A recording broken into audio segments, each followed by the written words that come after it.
Well, I want to welcome everyone tonight to this presentation, The Case Against Fluoride with Dr. Paul Connett.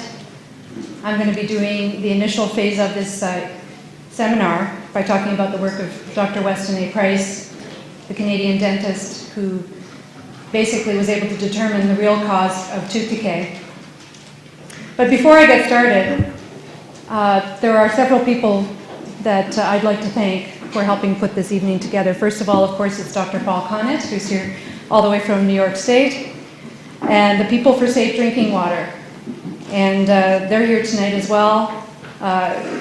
Chris, Callie, Rob, Nikki, Sean Keating is here. He's donated a lot of his money in order to help pay for a videographer and also donate 200 discs that are sitting outside of the professionals' perspectives that you were watching as you sat down in here tonight. That's a very important DVD that you'll want to take home and share with your friends and even possibly give to people you know who may be in the dental or medical professions. Michael Van Holst is here tonight as well. He's been donating a lot of his time. Grant Pace and many others. I can't name everybody, but I know there's a lot of volunteers who have been very diligently handing out posters around the city to announce tonight's events. So many thanks to all of you, but most of all, I really do need to thank the library for letting us use this room. We have an incredible library, Central Library here in London, Ontario, that allow very progressive evenings like this to take place. And I really encourage you to send an email to the people here at the library and thank them for allowing these evenings to take place. Really, we couldn't be luckier as a city to have a library as open-minded as this library. Okay.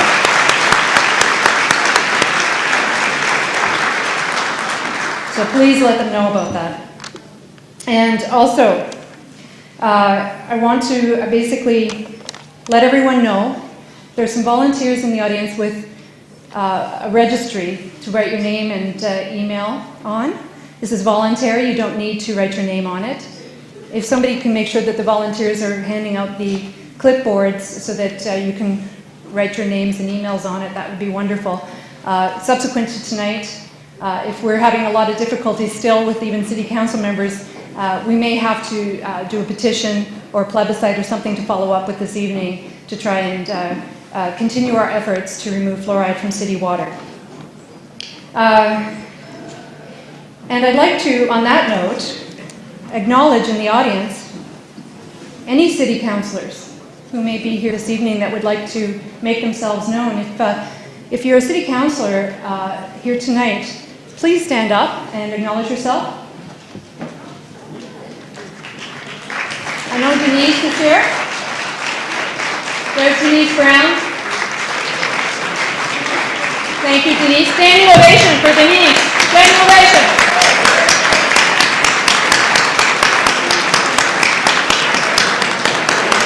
And another, we have to include another one for a standing ovation. If you could, Joni Beck is here tonight.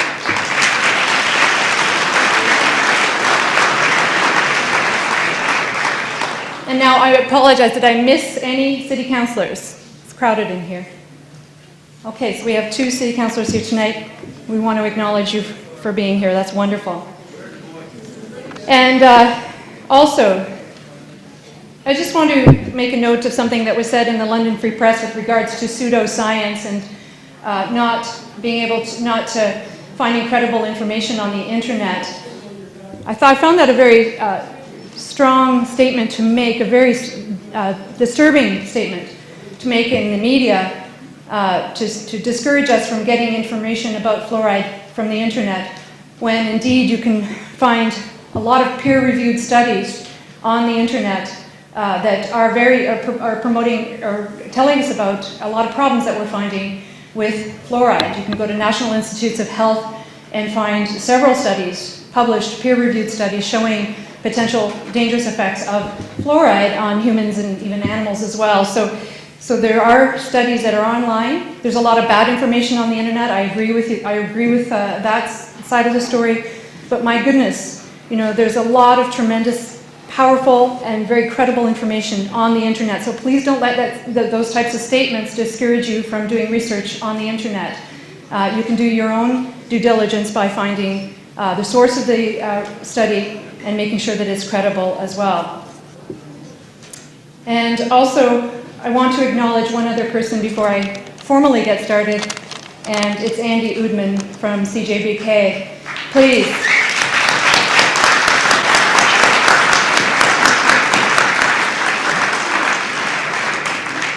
I can't tell you what a brave man he is for having me on his show. So, Andy, keep up the great work. I think you're in here. You're in here. You're here? Andy, wonderful. Thank you so much. We're going to be on the air tomorrow morning? Thumbs up. Okay, so we're going to do some follow-up for tomorrow as well. So please tune in from 9 to 11 a.m. tomorrow morning. Thank you, Andy. So let's see if we can get started here. Before I get into some of the issues in and around nutrition and fluoride itself, I want to open your minds to an issue that is very, very central to this debate that we're having on fluoride, and that is the integrity of science. We need to question science today. I agree, I am a big fan of science. As long as science is credible, as long as it's well done, I think science can really be tremendously helpful. But today, unfortunately, it's helpful for a lot of shareholders. It's helpful for a lot of industry out there, but it's not really helping us. So I want you to keep that in mind whenever you hear anybody who calls themselves an expert and question the money trail, question how studies are done. Look to see if there's debates on issue. Look to see how long-running a belief system has been in place in science, and if it's an antiquated belief system, because today we know a lot more than we did 60 or so years ago. We need to stay up to date on science. We can't just settle for old science. And this is just a couple of articles. I have a whole file on this. I do a whole seminar on the corruption in science. This is from Yale University and University of Michigan. The title of this paper is called "The Perils of Ignoring History, Big Tobacco Played Dirty and Millions Died. How Similar is Big Food?" Again, question the integrity of science. Dr. John Ioannidis, this was recently published in The Atlantic. The title speaks for itself: Lies, Damn Lies, and Medical Science. Basically, through his research, he's discovered that as much as 90% of the published medical information that doctors rely on is flawed. It has been estimated that it would take 700 hours a month to read the thousands of academic articles relevant to a GP. Doctors skim, they take shortcuts, they rely on summaries, or worse.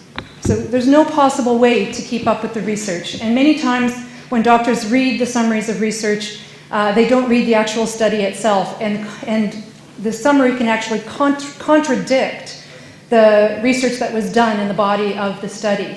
So it's very, very disturbing to me when I find these things out. And this is a quote from the British Food Journal, from the editor. And this comment sends shivers down my spine. This was in response to a group of scientists around the world who had asked the British Food Journal to retract a study that was incredibly flawed, that was a published study. And the editor started off by saying, "A common misconception is that science and research are about facts." I'm going to say that again. A common misconception is that science and research are about facts. An editor from the British Food Journal. If that doesn't scare you as a consumer, then I don't know what is going to scare you, because these are people we're supposed to be turning to protect our health. And industry-funded science is not science. In a recent study published by PLOS Medicine, that's the Public Library of Science, it's an independent online research publication. You don't see any ads from pharmaceutical companies, for example, in their publications.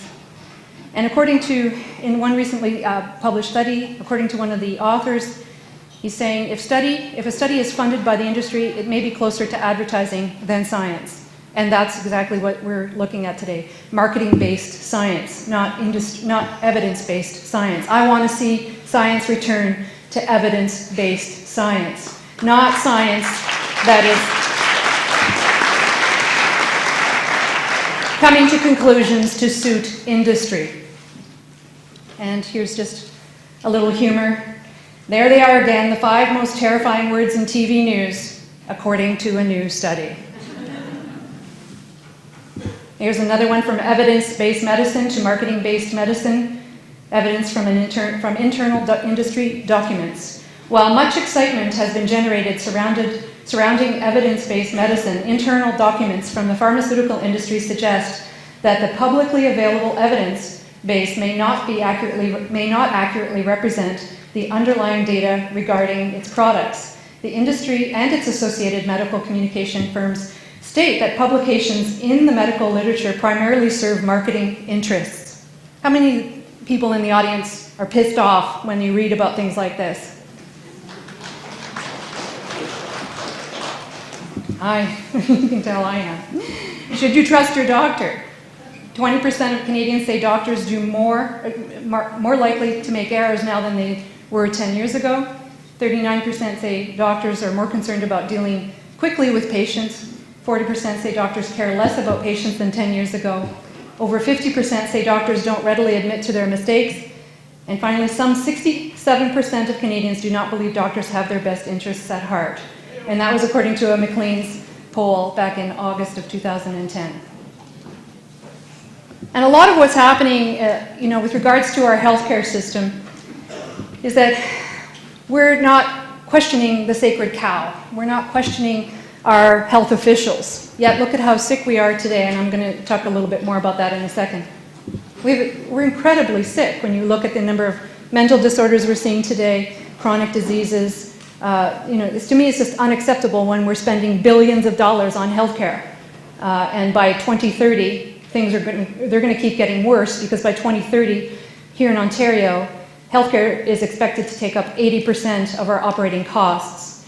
So we need to turn over every stone in order to look at what we can do as a society to make sure that we have wonderful quality of life into our senior years and a high quality of mental and physical health. So one way that we're being distracted, it's a very, very clever way of getting us to not look at the issues. And one way they do it is by telling us, well, we're living longer today. Well, I really question that. And one way to summarize why I would question that is because when you remove the variables that killed us 100 years ago, that don't kill us today, you would see probably that we may be only living a few years longer. And there are some amateur number crunchers online who have done this and questioned this. So remember that and consider, with the marginal improvements that we probably are experiencing, that's along with billions of dollars going into healthcare as well. So I don't think we're getting great value for our money. But let me just read these quotes to give you more of a perspective on questioning the mantra, oh, we're living longer today. Life expectancy in the United States is over 74 years, increased from 49 years in 1900. Now this sounds like an amazing increase, but almost all of this gain in life expectancy is due to a reduction in infant mortality. The sad fact is that the life expectancy of a 50-year-old male today is only about 2 years longer than it was almost 100 years ago. And then a very similar view here, fewer persons alive at 70 today survive until 90 than 40 years ago. And those who do survive past 70 are often a helpless burden to their families rather than useful members of society. Credit for today's relatively long lifespan belongs to improved sanitation and the reduction in infant mortality. So something is terribly wrong when we're spending billions of dollars on healthcare, and yet we're still seeing over 80% of the population die from chronic disease. That would be things like cancer, heart disease, diabetes. So, I don't think anybody in this room wants to have a poor quality of life in their senior years. I don't think anybody in this room wants to suffer the ravages of those illnesses. And yet, here we see it's expected that over 80% of us will.